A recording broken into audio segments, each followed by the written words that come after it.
তিনি দেশে কবে ফিরছেন শেখ হাসিনা? তিনি যথাসময়ে দেশে ফিরবেন। লন্ডনে তো অবৈধভাবে আসার কোনো সুযোগ নাই। লন্ডনে আছেন আওয়ামী লীগের কেন্দ্রীয় সাংগঠনিক সম্পাদক এবং সাবেক নৌ ও পরিবহন প্রতিমন্ত্রী খালিদ মাহমুদ চৌধুরী। আজ আমরা কথা বলবো তার সাথে।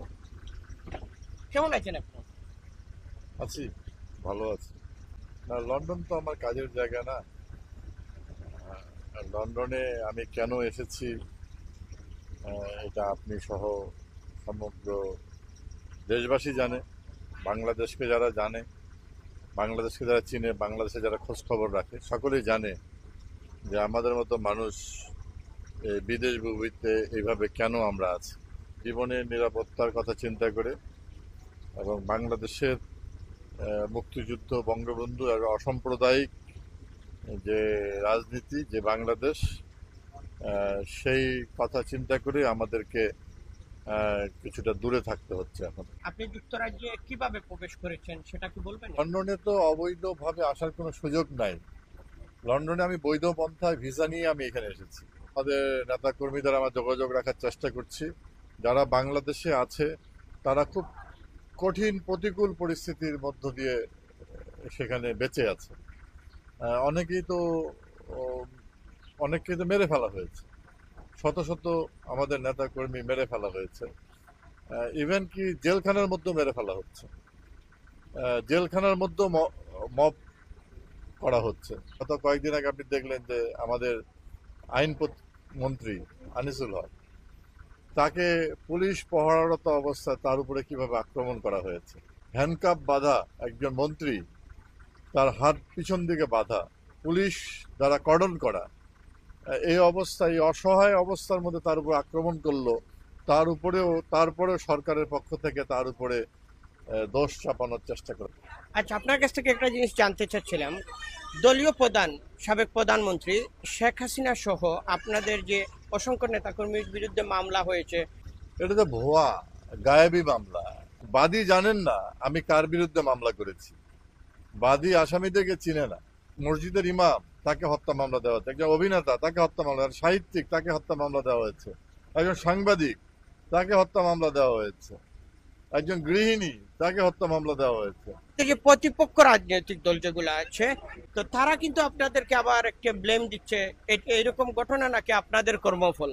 আমাদের কর্মফল যদি হয়ে থাকে তো বাংলাদেশ এখন কি অবস্থায় আছে, আমাদের সময় বাংলাদেশ কেমন ছিল? বাংলাদেশের 18 কোটি মানুষ এখন বলছে যে শেখ হাসিনার সময় আমরা ভালো ছিলাম, 5ই আগস্টের আগে আমরা ভালো ছিলাম, এখন আমাদের কোনো নিরাপত্তা নাই। বিশ্ব অর্থনীতির সূচকে বাংলাদেশ 5ই আগস্ট পর্যন্ত 33তম অর্থনীতির দেশ ছিল। এতে বোঝা যায় যে এটা বাংলাদেশের অর্থনীতি, বাংলাদেশের স্বাধীনতার সুখকে ধ্বংস করার জন্য 5ই আগস্টের একটা এই ধরনের সুগভীর পরিকল্পনা নিয়ে বাংলাদেশের বিরুদ্ধে ষড়যন্ত্র করা হয়েছে।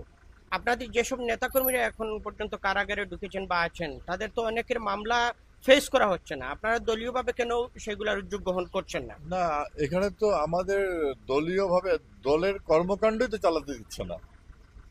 জয় বাংলা স্লোগান, যে স্লোগানের উপরে যে মুক্তিযুদ্ধ হয়েছে, সেই স্লোগান কথা উচ্চারিত হলে সেখানে আক্রমণ করা হচ্ছে। বঙ্গবন্ধুর কথা বললে আক্রমণ, আওয়ামী লীগের কথা বললে আক্রমণ করা হচ্ছে। আর আমাদের যে আইনজীবীরা আছে, আপনি দেখেন বাংলাদেশের হাইকোর্ট থেকে সুপ্রিম কোর্ট থেকে শুরু করে আপনার যে বার কাউন্সিলগুলো যে আছে, কোথাও আমাদের 50 যে আইনজীবী আছে তারা কেউ যেতে পারছে না। আইনজীবীদেরকে বিভিন্নভাবে তাদেরকে হুমকি ধুমকি দেওয়া হচ্ছে। বলা হচ্ছে শেখ হাসিনার মামলায়, আওয়ামী লীগের নেতাদের মামলায় যারা যাবে তাদেরকে ফ্যাসিস্ট হিসাবে চিহ্নিত করা হবে।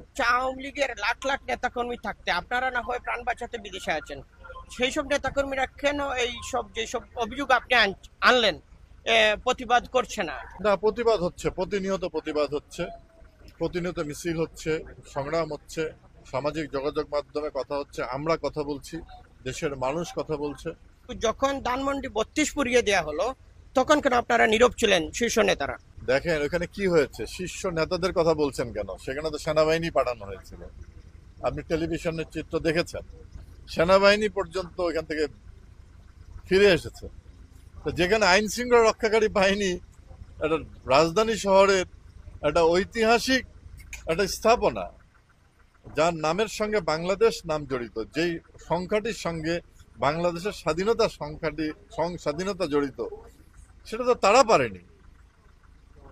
সেনাবাহিনী এবং আইন শৃঙ্খলা রক্ষা বাহিনী কর্ডন করে সেখানে উশৃঙ্খল মানুষকে ঢুকিয়ে দিয়ে সেখানে উলঙ্গ নৃত্য করা হয়েছে। আচ্ছা, আপনি দেশে ফিরছেন কবে? আমরা দেশের এই দখলদার বাহিনী হাত থেকে আমরা দেশকে রক্ষা করার পরেই আমরা দেশে ফিরে আসবো, দেশরত্ন শেখ হাসিনার নেতৃত্বে। বিদেশ থেকে দেশ রক্ষা কিভাবে সম্ভব? শুনেন, পৃথিবীর রাজনীতির ইতিহাস যদি আপনি দেখেন, পৃথিবীর বিভিন্ন দেশে দেশে দেশের মানুষকে জাগরিত করার জন্য, দেশের মানুষকে সঠিক পথে পরিচালিত করার জন্য এরকম অনেক ইতিহাস আছে।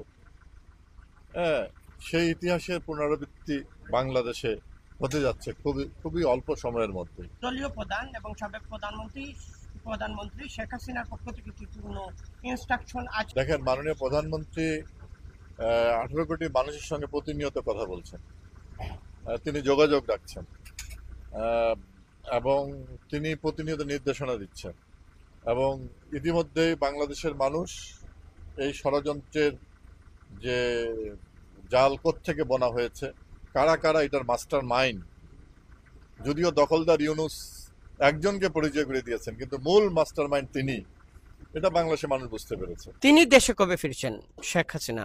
তিনি যথাসময়ে দেশে ফিরবেন। আমরা কথা বলেছি আওয়ামী লীগের কেন্দ্রীয় সাংগঠনিক সম্পাদক এবং সাবেক নৌ ও পরিবহন প্রতিমন্ত্রী খালিদ মাহমুদ চৌধুরীর সাথে। তার কাছ থেকে জানলাম কবে ফিরবেন শেখ হাসিনা বাংলাদেশে এবং আওয়ামী লীগের নেতাকর্মীরা কেমন আছেন, কেমন আছে বাংলাদেশ। নুরুল হক শিপু, রানার টিভি, বার্মিংহাম।